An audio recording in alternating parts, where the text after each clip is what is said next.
There we go. Okay, so I'll be going through and doing a example annotation for you. The source that I'm looking at is, I'm using it and pretending as though it's a source that I would use if I were writing a research paper about what it means to be a teacher.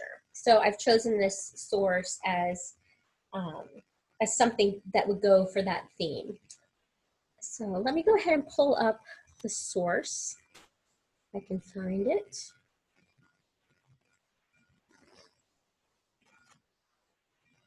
There we go. So this is the source. Things my students don't know. And I'm just going to read it out loud and then talk about it and then start working on it. Just so you know, the genre that this is flash nonfiction. That's kind of this new growing area of interest for writers. Flash fiction and nonfiction are written in a narrative form, but they're very short, almost like a poem in the way that they are communicated. So this is Things My Students Don't Know by Rebecca Schwab. Sometimes when I'm supposed to be keeping time, free write for 5 minutes, 2 minutes left for the quiz. Most times, really, I'm just spacing out. I forget often that you're there in the room with me, your 20 faces fading into nothing like bats in the twilight. I used to look in the mirror before classes, and now I don't. I'm not sure if that means I care more or less about what I'm doing. I constantly wonder, when you snicker, when you whisper, if my fly is unzipped. It never has been, though once I taught for an hour and a half with the central button of my striped blouse popped open between the small breasts I inherited from my mother's side. It was the same class during which I drew the tattoo from Couture's tattoo on the board, though later I saw that it resembled male genitalia so much more closely than it did a dripping dagger held in the fist of a shuddering heart. Never in 31 years have I chewed and swallowed a jelly bean. On Fridays, I look around the room, hoping that none of you will be rapists or raped over the weekend. I try not to think that some of you might, or probably will, statistically. When you write poems about cutting yourselves, about regretting the losses and takings of virginity, about your dead parents, dead dogs, the best friends you want to apologize to but can't, how you've lost your favorite sweaters and it feels like layers of skin are missing too. I'm sorry. I am sorry, and the only way I can think of to help is to read your words and point out the adverbs you should eliminate, so that the dead dog, lost friend, gone sweater is the most dead, most lost, most gone image writing on paper can convey. Listen, good teachers don't sleep with their students, so you, the 1 or 2 per year who try for mysterious and sultry when it comes out vacant and creepy, respect what I'm trying to do up here, but really yourselves more than that, because selling your secrets and fragile parts, or even hoping will haunt you in ways you can't understand at 19 and later won't want to. I am only in command in the classroom. If I see you at the supermarket, in an aisle at the shoe store, standing in line at the movies, I will stammer and shy like a drunken pony. I will forget your names, but I won't mean to. I will wave to strangers I think are you. And that's the end. So I really love that. It makes me actually kind of wish that I was working on a paper right now about the topic, because it's so completely and perfectly encapsulates what I love about teaching, and also sort of the vulnerability and embarrassment that sometimes comes from teaching. Her example about teaching with her blouse button popped open, I have a story almost exactly like that. One time I was getting ready for work, and I told my husband, oh, I need you to finish zipping up my dress before I leave. And then I left without him doing that. So the dress was zipped down to around where my bra strap is, and I taught the whole day with my back gaping out of my dress. And I didn't notice it till I got home and asked him to unzip me. So it's mortifying, but it's the reality of being a human being who makes mistakes and also has to teach in front of a crowd. So I really liked that about this piece. Okay, so I'm gonna use it for my research paper. And so what I need to do is begin by doing a citation. So let me pull it back up. And I'm gonna, again, I think it's helpful just to point out where the information is that you need. So right at the top is where most of what we need is for this one. The author's name, Rebecca Schwab. Things my students don't know, that's the title of the small thing, the article. That would be akin to the episode of a TV show that would go in quotation marks. Draft Horse is a literary journal of work and nowhere. Draft Horse is the title of the big thing, the website, the book, whatever you want to call it, the big thing. And then we have the URL at the top. What we don't have, which normally should come somewhere in this area, but isn't there, is a page number. And again, or not page number, this is an online source, a date. Normally you have dates online, and it's really frustrating to me that it's not on this. Because I like to be thorough, I decided I'm going to choose to take a minute to do some investigation. So I'm going to click on this return to nonfiction because I want to get a date. And here we go. We have a date. So this piece, which is right here, Things My Students Don't Know, was published in this website, Draft Horse, in a nonfiction publication during the summer of 2014. So I have that information here, which is awesome. Let's go back to the source. I think that's everything we need. So I'm going to stop share. And I'm going to go ahead and share my Word document. And you see that I put my reminder, remember to record. I don't need that anymore because I actually remembered. So let me go ahead and go through and do my example citation. And since I kind of have it memorized because I have done this already once today, we have the author, Schwab, comma, Rebecca, period, how you set up your authors. Things my students don't know, period, in quotation marks. The name of the big thing, the website, is Draft Horse. The date was summer 2014. And I'm gonna go over and just grab that, copy and paste it.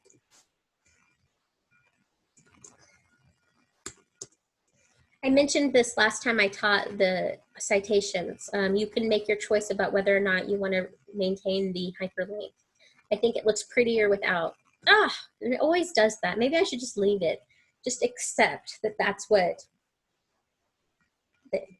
that's where the world is heading. I'm gonna go ahead and title it really quick. And I'm gonna go, I'm gonna wait actually until after I do my summary. So we have our citation. That's what you guys should be completing this week. Next week, what you're gonna be doing is going back into your sources and doing your summary and how I plan to use this source. So let's just take a second, and I'm gonna go over and take a look one more time at the document. As I mentioned, part of what I like about this is that her experiences about this are sort of like the parts of teaching that students don't really know about. Although I have to say, this is the weirdest line I've ever encountered. It hasn't, never in 31 years have I chewed and swallowed a jelly bean. If this was an English literature class, I would make you talk about that for like the rest of class. Like, explain to me why that's there. I don't know why. that's where my questions lie. This isn't a literature class though, so we're gonna think about it in terms of our identity and how we wanna use this source as a source of research in our paper. So I've taken a second to sort of go back and look at it. Let me pull up this. I'm gonna show you how I tend to start my summaries. Sorry, I'm losing my voice a little bit. So I always like to name my title, the title of the source. Not all people will make you do this. I like it because it conveys information and often quite quickly about what the source is like.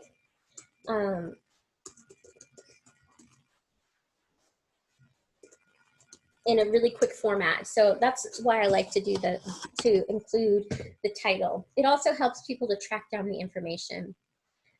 So at the very least, I recommend that you start every summary, every instance of introducing a source with the title of the source and the author's full name, Rebecca Schwab. But, you know, you can actually go further. So for this one, I'm going to go further and describe it a little bit more. In the flash nonfiction piece about teaching, comma, things my students don't know. And then just for the sake of making it flow, take out that by, Rebecca Schwab describes some of the rarely recognized experiences teachers have in the classroom. So that's basically, like, if we had to boil down that reading into one brief sentence, that gets it, right? That's the main core of what she's doing. In the second sentence of my summary, I want to give a few details, some for instances. So we can set it up like this. So she has a bunch of examples of these kinds of experiences, these strange moments of teaching in the classroom. So we can say some of the example experiences Schwab mentions. Notice here I'm referring to her at her last name, not her first name.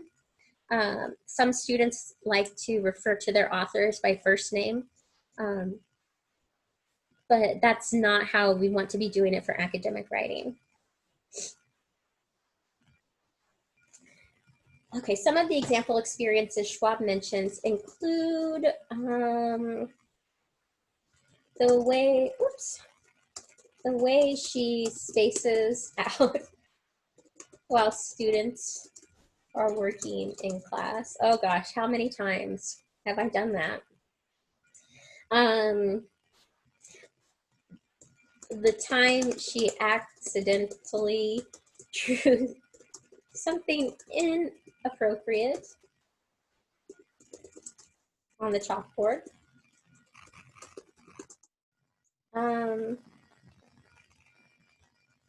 I don't want to say the example of the dress because I'm going to refer to that in the next section of my annotation. And the confounding experience of meeting students out of context at grocery stores and movie theaters. So just to summarize sort of what I've done here, this sentence right here provides the very basic thing that is happening in the essay. This provides some of the major examples that she uses to show that in her essay. Now what I want to do is provide something even more specific. So I've kind of narrowed my lens down into something really specific.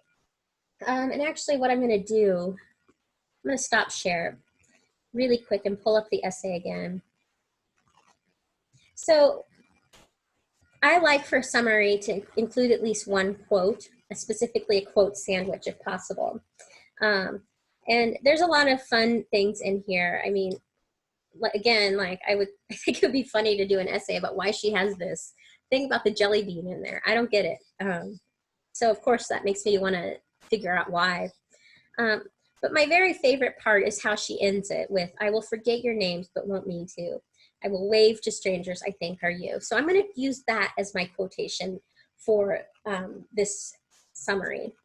So I've copied that. Let's pull up the Word document again and paste it.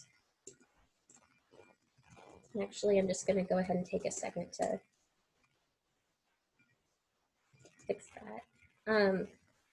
So this is the quote from the text. It's from a website, so we don't have a page number.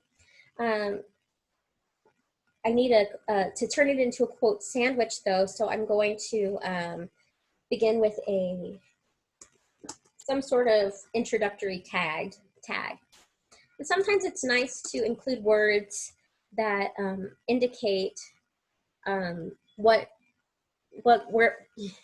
function the quote might be serving.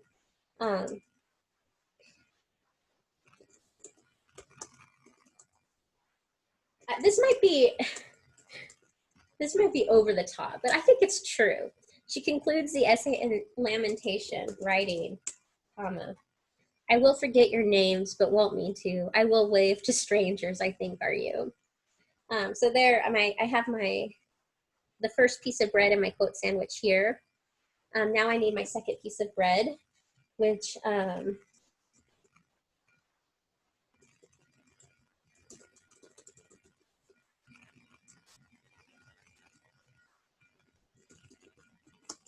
sorry, I'm trying to think.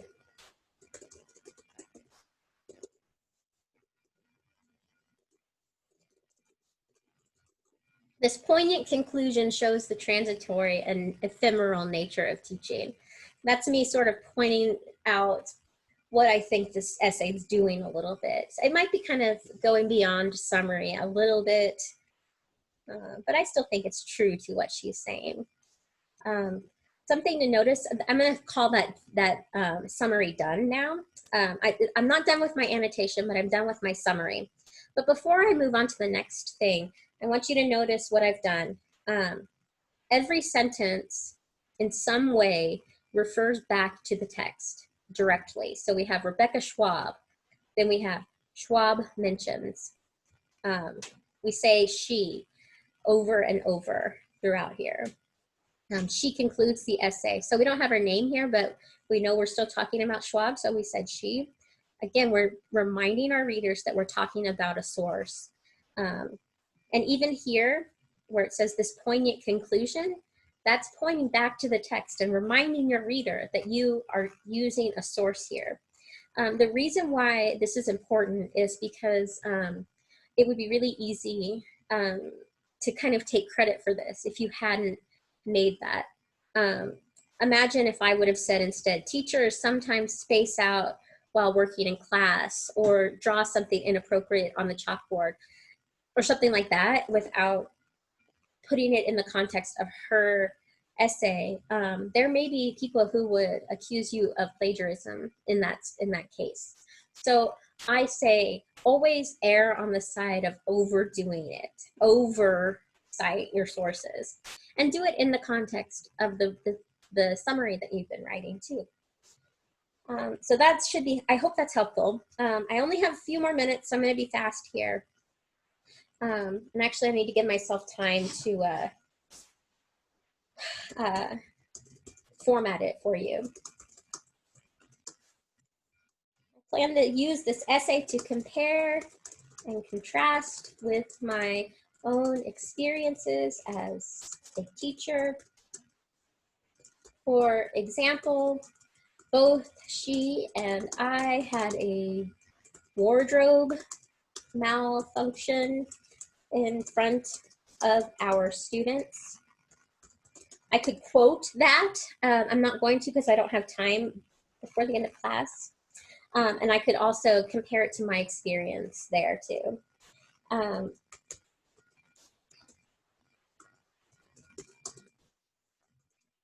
Let's see, Schwab's essay and my own similar experiences point to the human vulnerability. No, the vulnerability and humanity of teachers. That's actually plenty. My tendency would be to include a quote and, you know, do more, but you don't really need to. This formatting is actually looks okay if this is how you turned it in, but let me take a minute and show you how I would do it. So first I'm going to go ahead and select the whole thing, go to paragraph with my right click, go in and get my spacing corrected. Now I'm going to go in there, and you kind of have to do this one at a time with your formatting when you're doing annotated bibliographies, and it kind of sucks, but you know, it is what it is. Because these are for the paragraphs of your annotations, they are formatted slightly different than the citations themselves. Again, I'm not probably someone who's going to make a big deal about it. What I did here is I selected the 2 paragraphs that are my annotation.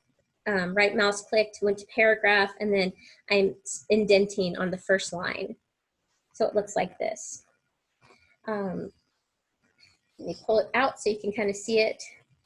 So that is our example citation that I could use, or example citation and annotation with both the summary and the explanation of how I plan to use it. Do you have any questions about what these look like and how to go about doing it?